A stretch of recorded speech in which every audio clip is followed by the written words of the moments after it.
Hey guys, today we're going to talk about chronic pain. Specifically, I want to know what you know about chronic pain. So I'm going to give you a pain quiz. That's right, it's quiz time, baby. So let's get after it. What's up guys, it's Aaron Casner, Doctor of Physical Therapy. So today I'm going to give you a pain quiz. So what I'm going to do is I'll give a question, I'll give a little bit of time, and I want you to see if you can come up with the answer.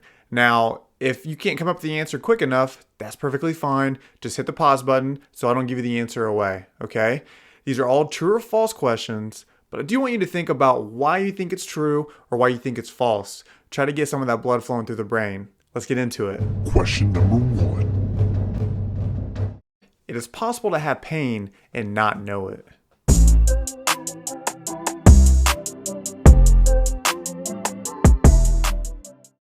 Well, what'd you think? Hopefully you said false, because that would be correct. Now, I know it seems like, hey, well, I can have pain, but I'm ignoring it or I'm blocking it out. I would argue you're not actually experiencing pain in those moments, because pain is a feeling you have, okay? It's not necessarily a mechanism that's always happening and you're unaware of it. Pain is a feeling like happiness or being sad. You know when you feel sad. You know when you feel angry. You know when you're feeling happy and elated. Pain is the exact same way. You don't feel happy and not know it, so you don't feel pain and not know it. Question number 2. It's possible to have an injury and not know it.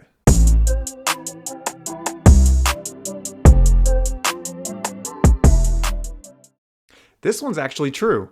So you can have an injury and not know it, but you can't have pain and not know it. Those two things are not the same. I'll give you a good example. Let's say I am a really well-trained runner and I run ultra marathons, so I'm running miles upon miles every day. Is it possible that I could have a fracture, like a microfracture or something in my knee, in my tibia, and not know it? Of course, my body's gotten used to that overstimulus that it doesn't even pick up these subtle changes in the bone like microfractures, so I have an injury there, but I don't feel any pain because to me and to my body, that's normal. Another example would be diabetic patients who have nerve issues going down to their feet. So with some of these patients that have been suffering from diabetes for a while, they no longer have any kind of feeling in their feet. So you could poke the bottom of their foot and they wouldn't even know it. So they have to be very careful and make sure they're always checking their feet multiple times a day, honestly, but at least once a day to see if they stepped on anything. Because it's possible they got a rock in their shoe and they didn't feel it, it cut their skin, and that can lead to an infection and that can be really, really serious. So we want to have pain when we have an injury or any kind of tissue damage, but they don't always line up. Question number 3. We have pain receptors spread all through our body to pick up a pain signal. What do you think?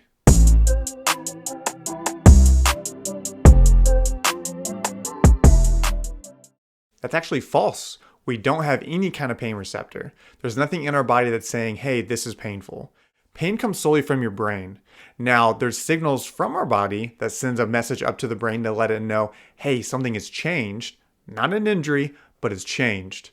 And we call those nociceptors. These nociceptors pick up chemical changes, picks up movement changes, so mechanical, picks up pressure changes, can pick up temperature changes, all sorts of things. So if there's an overload of one of those things, so an overload of movement, overload of pressure, overload of a chemical response, such as inflammation, that's going to send a strong signal up to the brain, and the brain's going to respond by sending a pain signal and you feeling it in that area, okay? So no pain receptors, only receptors that pick up changes. Question number 4. Chronic pain means that an injury hasn't healed properly.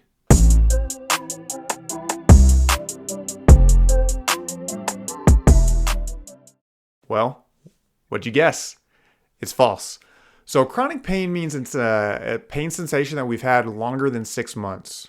Now, most injuries, maybe 95% of injuries, have healed within that time.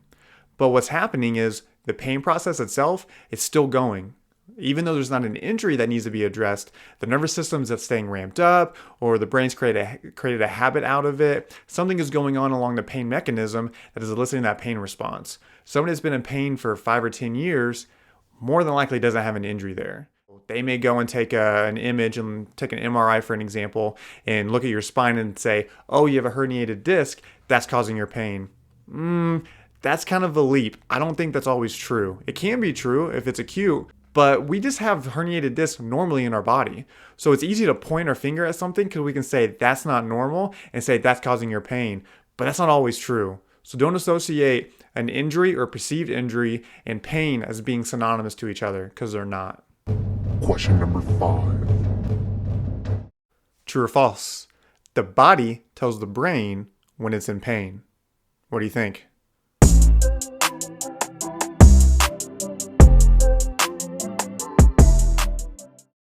Did you say false? Because that would be correct. Our body doesn't tell our brain that we're in pain. The body's just sending information to the brain, and the brain gets to decide. A good example I heard from Adrian Lowe was thinking of the brain as the CEO of a business, and your body and the different body parts are the different departments of that business. The CEO wants to make sure everything's running smoothly. All right? It has the big picture, it knows everything that's going on. But there can be issues in certain departments or certain body parts, and the CEO, the brain, wants to know about it. So those nerve endings can become sensitive and things like that to where it's getting more information from it. But the CEO always decides. The department doesn't decide what's best, the brain does. The CEO does. Question number 6. When you injure yourself, the environment that you are in will not affect the amount of pain you experience. What do you think?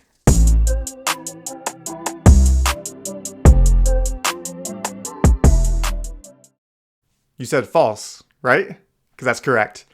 The environment does affect how much pain we'll experience. It really matters where we're at when we have an injury. A good example I've heard is when you're walking across the street and you twist your ankle in the middle of the road and you fall to the ground. Like you hurt it so bad, you're like, ugh, I can't take any steps on this. I'm pretty sure my ankle's broken.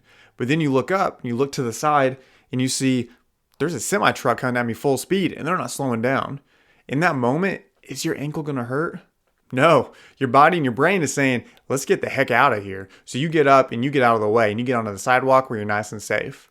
Now the environment's changed. You're on the sidewalk. No semi truck's going to hit you. Where's your pain at now? It's back in your ankle. That becomes a top priority. So the things going on around you matter. That affects the amount of pain you experience because your brain's thinking about surviving and wants you to survive, and it's going to go to the highest priority or the highest problem and then go down from there. So it's a top bottom approach, just as the most important things, and then goes to the next one and then goes to the next one. So that one was a tricky one, but I know some of you got it right. Question number 7. Now the last question I have for you is probably the most important one. So true or false, the brain tells the body when it's in pain. What do you think?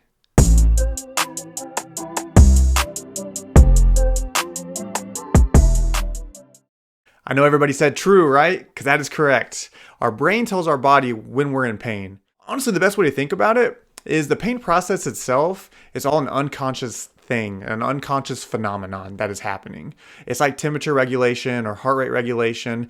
It's all happening behind the scenes. You're not really aware of it. You're not aware of what your heart rate is right now, or if it needs to increase or needs to go down. You start running stairs. You're not thinking consciously, oh, I need to pump my heart harder so I can get more blood through my body and I can work really, really well. No, you don't think about that. That's your unconscious portion of your brain. That's what's in charge of it. Same thing for pain. You don't get to decide when you have pain. Now, you can do some things indirectly and change it, right? You can throw some ice on it, or you can wrap it up. You can go to the doctor. You can do a ton of things to try to get that pain to go down. But you're not really in charge of the mechanism itself. So pain is the way the unconscious brain communicates with the conscious portion. You're not aware of your knee until something happens to it. So if your knee starts hurting, where does your focus go? To your knee. So unconsciously, your body picked up and your brain picked up something changing in your knee and deemed it necessary to let you know. So then you had pain. Once you have that pain, you look at it and you see, oh no, my cat must have scratched me whenever it jumped up on me or something like that. So pain is unconscious. You have no control over it. All right, now I have a bonus question for you because I know you guys wanted more questions. You're like, oh my God, I love this so much. Please give me more and more questions. I love being quizzed, especially when it's a pop quiz and I had no idea and I didn't know I should study. Give me more of those, right? Well, here you go, you lucky guys. So lucky. True or false? Pain is all in your head. What do you think?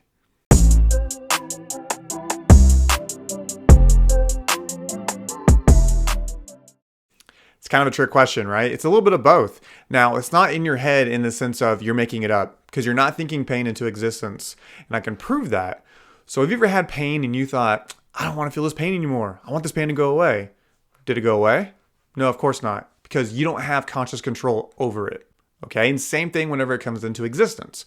You're not thinking your pain into existence where you're like, I want to have pain, I want to have pain, I want to have pain. No, that's not what's happening. So if anyone tells you that it's all in your head, they don't understand the pain mechanism. And don't believe them, because it's not. There's something going on with your pain processing system. Now, is it in your head? Yeah, literally it is, because that's where your brain is. And pain is solely in your brain. So literally it's in your head, but not the way people say. So if someone tells you it's all in your head, don't believe them. So hopefully you did really well with that quiz.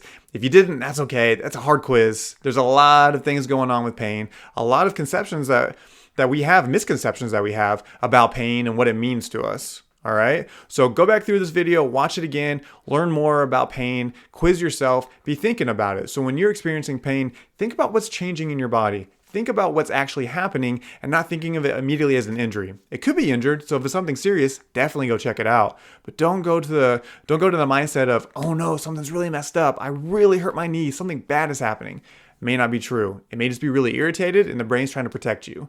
So hopefully you enjoyed what you saw today. If you did, click that like button, hit subscribe, check out my other videos. I'm going to keep educating on chronic pain. I think it's a fascinating subject. Hopefully you do too, and we can learn more together and help you get better. Thanks, guys. See you next time.